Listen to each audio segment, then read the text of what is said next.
You're listening to Plug Into Health with Prevea Health, exploring healthcare topics that matter to you, the latest developments in health and medicine, and the inspiring stories that emerge from Prevea Health, our partners, and the communities we serve.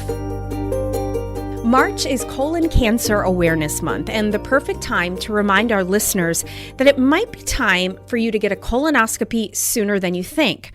We're joined by Prevea Health Gastroenterologist, Dr. Chaitanya Pant, for this episode of Plug Into Health. Welcome, Dr. Pant.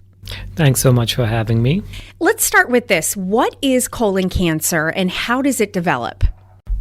So colon cancer is a cancer involving the lower digestive system, which is the lower intestine. It's really a combination of two cancers. We try to separate colon cancer from regular colon cancer and rectal cancer, the rectum being the lower part of the colon. And there are some differences, and those are more important to people treating them than for the general listener to know about. But so we kind of lump it together and call it colorectal cancer.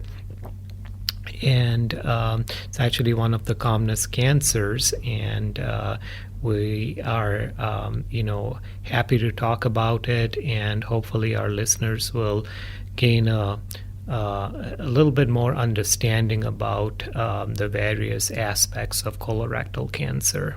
Yeah, and this is a disease that's actually quite common, colon cancer being the third leading cause of death for both men and women. Why is this disease so common? That is correct. Colon cancer, if you look at global rates and where it stands among cancers, third most common cancer in men, I think second most common in women, actually, globally at least.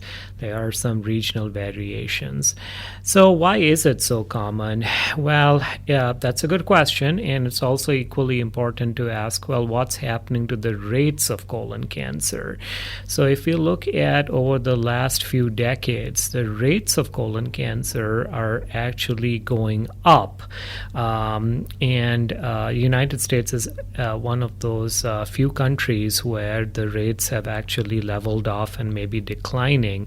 And part of the reason is that we have a very robust screening program here for colon cancer. So we, are happy that it's making a difference. But if you look at, for example, Spain, the rates are alarmingly going up. And no one knows quite why that is. There's a lot of conjecture at this point why that may be.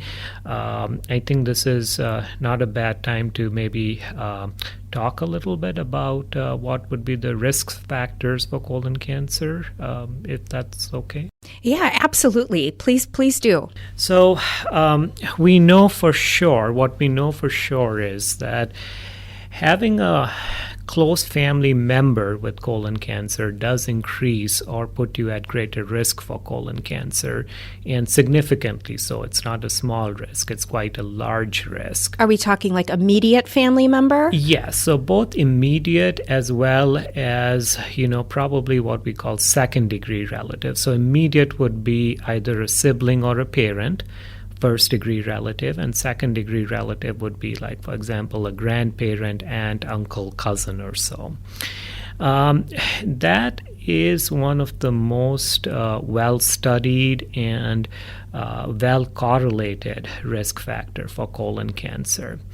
But that obviously doesn't explain everybody, and that doesn't. There are plenty of folks without a close relative or family member with colorectal cancer who get it.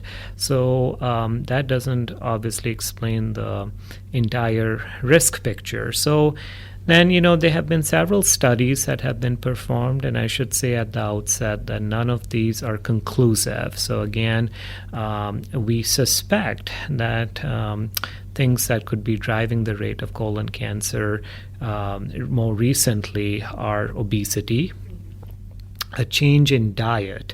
And it's important to understand that that comes in basically lower fiber intake. So high fiber is protective against colon cancer. Lower fiber is a risk factor. So you could say highly processed foods are a risk factor. And animal fat, specifically red meat. In societies across the world that consume a lot of red meat, colon cancer rates are quite high. There have been other studies that have looked at obesity as a risk factor, physical inactivity as a risk factor, and by correlation,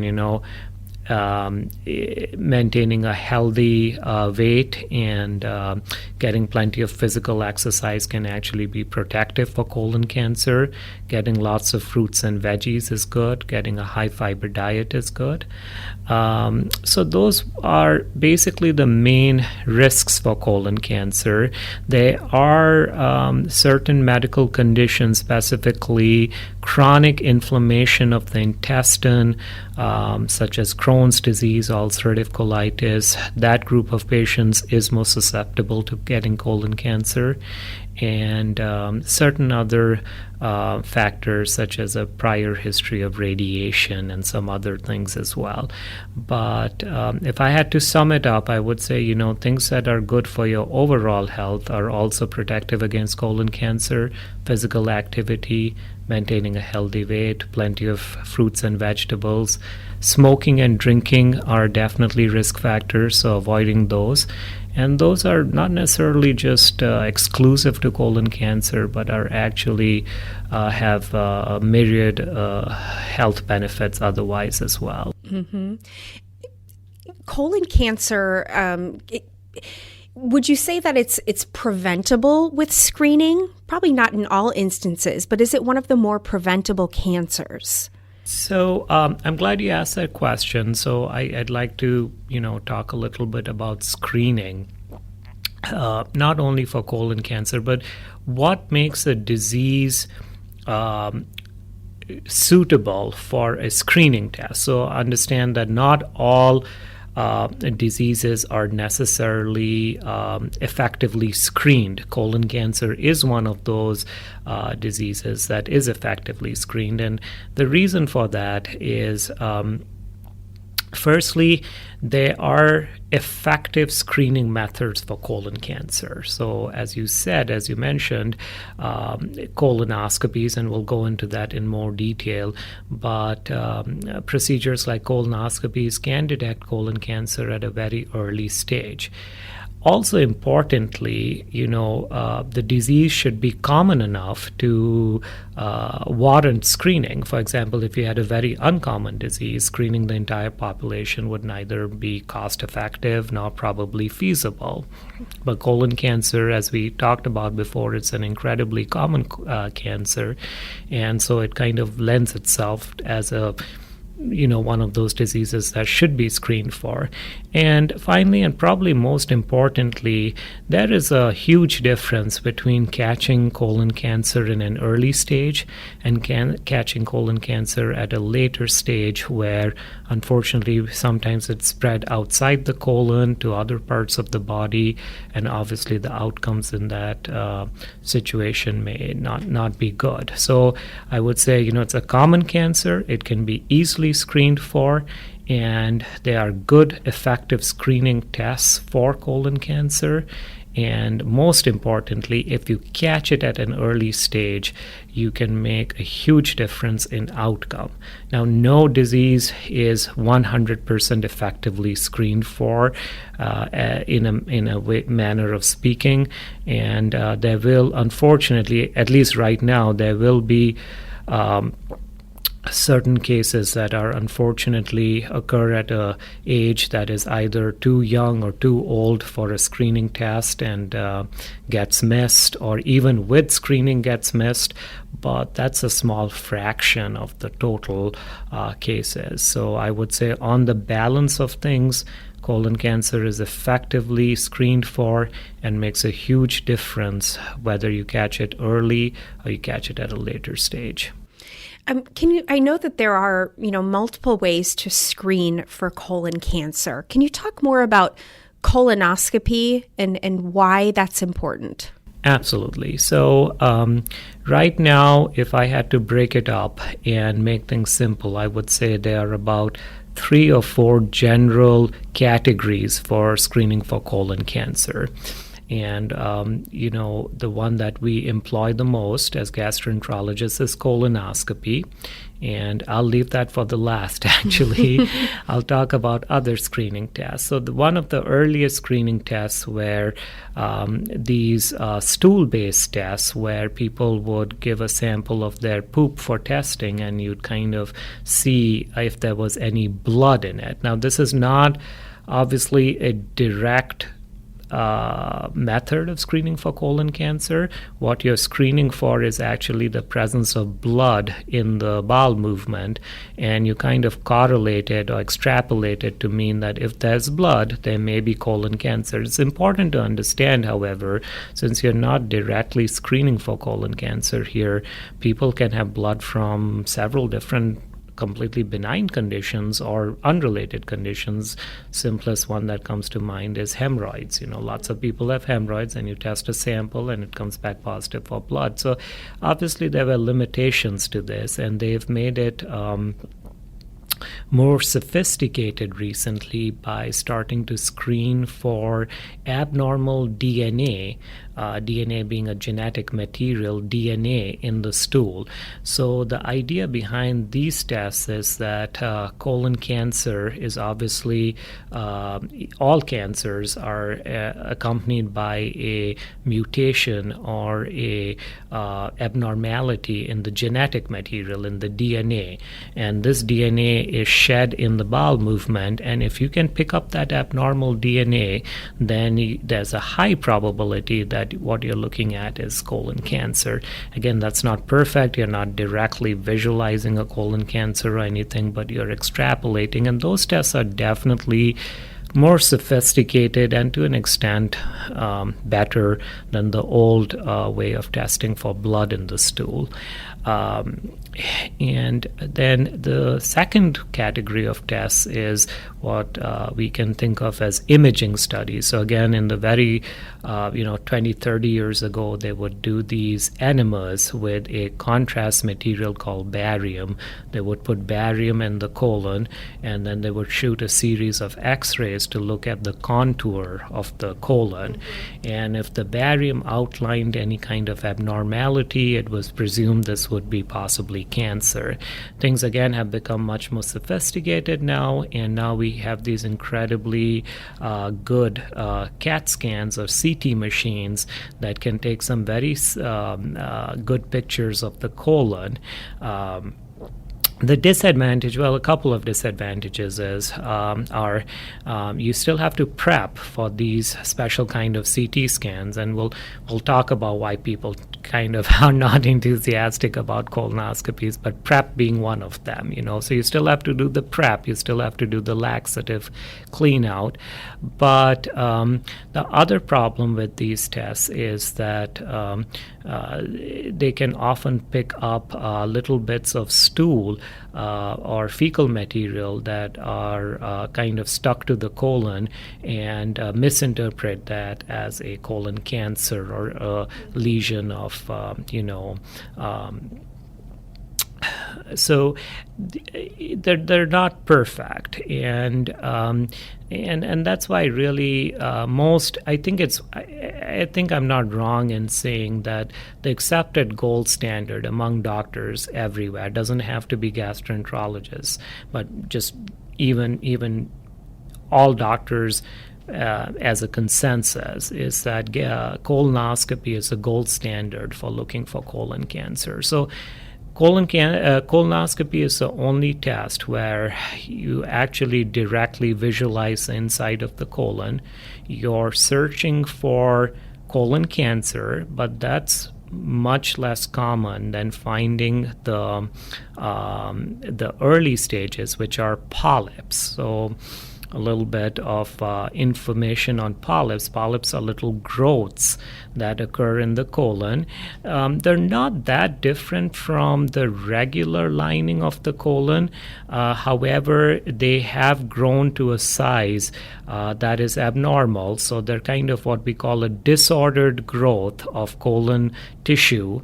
And it's important to understand that these are not all of them will grow into colon cancer. Actually, only about 5% or so of them grow into colon cancer.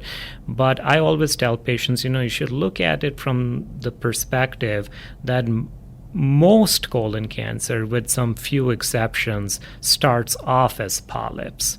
So the idea being, if we can find these small polyps during a routine colonoscopy and remove them from the colon, they will never get a chance to grow into colon cancer. And earlier I mentioned this, like in our line of work, there's nothing that's 100%. Nothing is completely black or white. So there can be exceptions to this rule, but I would say for the vast majority, it's important to understand that colon cancer takes several years to grow into a cancer. It usually starts as these small polyps in the colon. If we can remove these polyps, we substantially cut down your chance or your risk of getting colon cancer. And I would also like to make it very clear at this point that colonoscopy is the only test currently available that can pick up these polyps at a very early stage. All the other tests that I mentioned are not good at picking up early polyps or early colon cancer. They're okay for picking up colon cancer once the disease has developed or has taken foot, but you really want to try, if you have a test that can prevent it at a very early stage, and it means that you don't have to go through treatment and surgery and all of these other things, then why wouldn't you do that test? And currently for us, the only test that provides that is a colonoscopy, and that's why physicians across the board were pretty in consensus that that's a gold standard.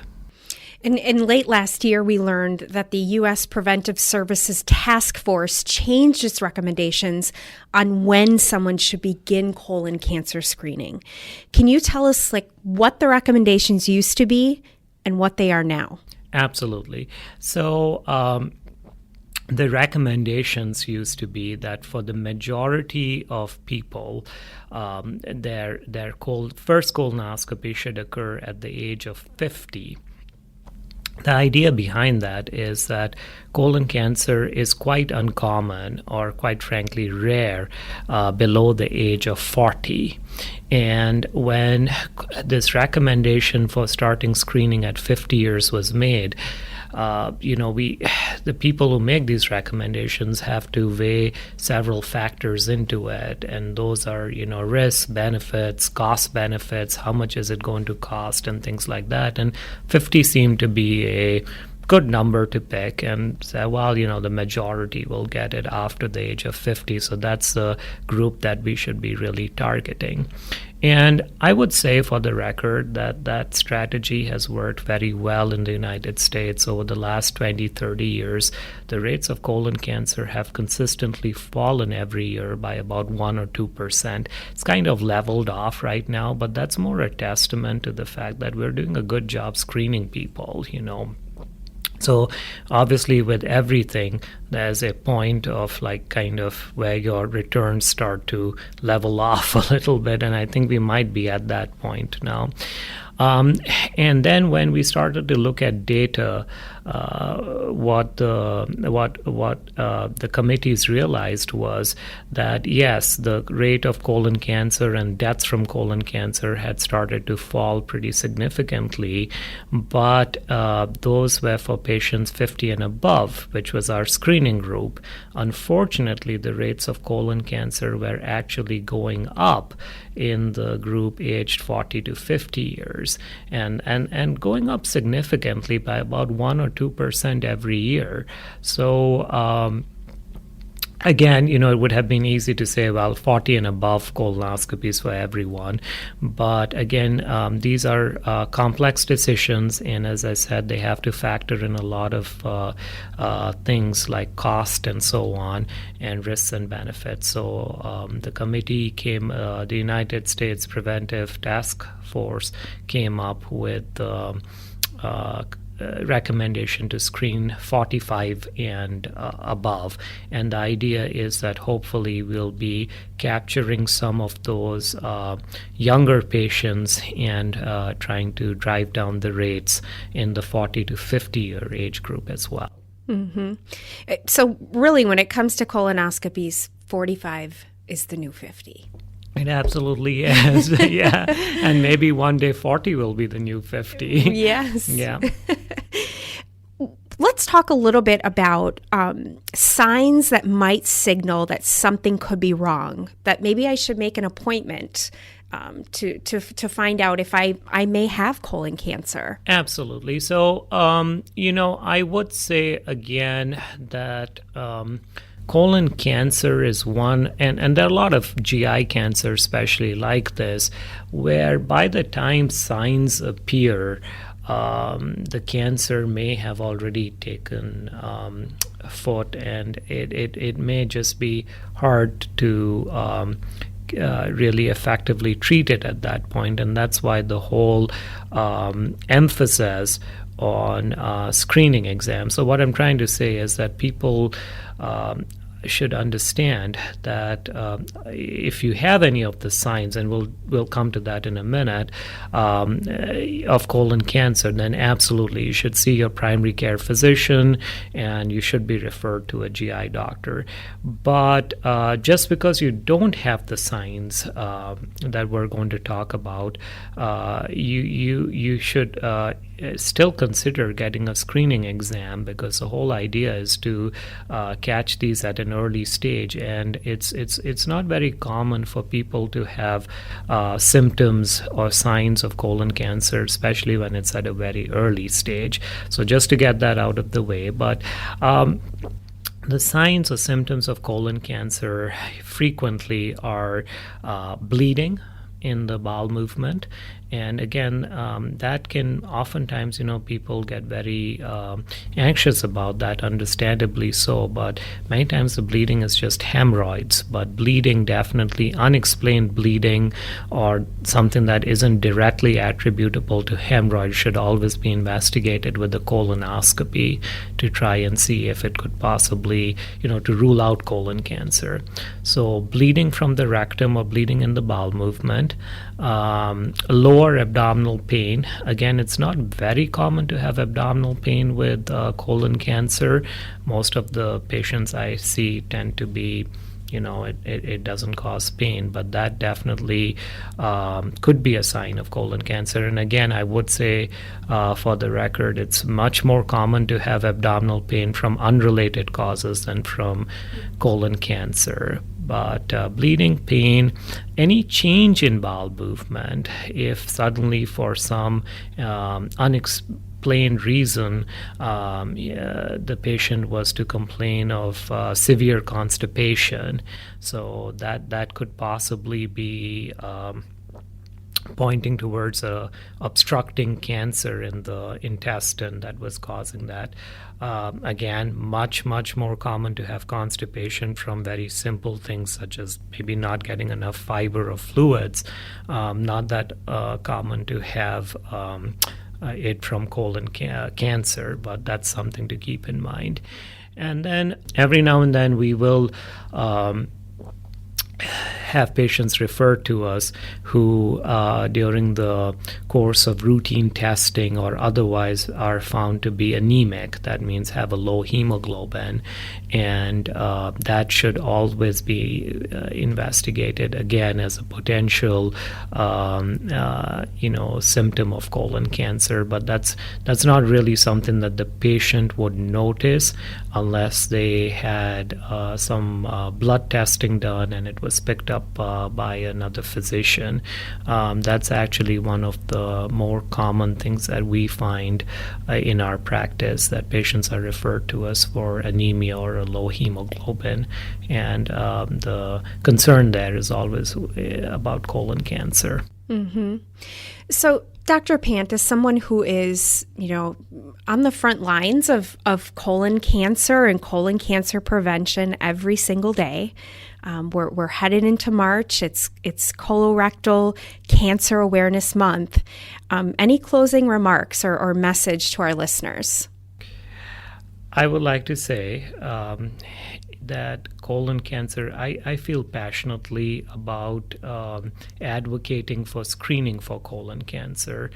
And I hope I've given some sense of the importance of screening for colon cancer, and also what a difference it makes to be able to catch colon cancer before either it develops into a full-blown cancer or even at an early stage, versus trying to treat it at a later stage. I feel it's an easily screened for test. I feel that it makes a huge difference. And I would absolutely encourage our listeners to get screened for colon cancer, hopefully with a colonoscopy. But, they say any test is better than no testing at all. So talk to your primary care physician about screening. It's definitely not a bad experience at all. We've made several improvements in our technique for colonoscopies. We use at Prevea, we tend to use anesthesia to help us with our cases, so the patient's asleep from start to end. They wake up very quickly. Most of the time they're not groggy, or it's not hungover or anything like that. And colonoscopies are incredibly safe. The chances of anything happening, adverse event happening, is probably less than 1 in 1,000 in inexperienced hands. And I'd say the worst part of the colonoscopy is probably the prep, but even the preps have improved. And so I think the experience is not anywhere near as bad as people tend to think. It's very effective. It can save lives, and not only can it save the patient's life, but if the patient is detected with colon cancer, then we start screening their relatives and their family members at an early stage, and that can make a huge difference as well.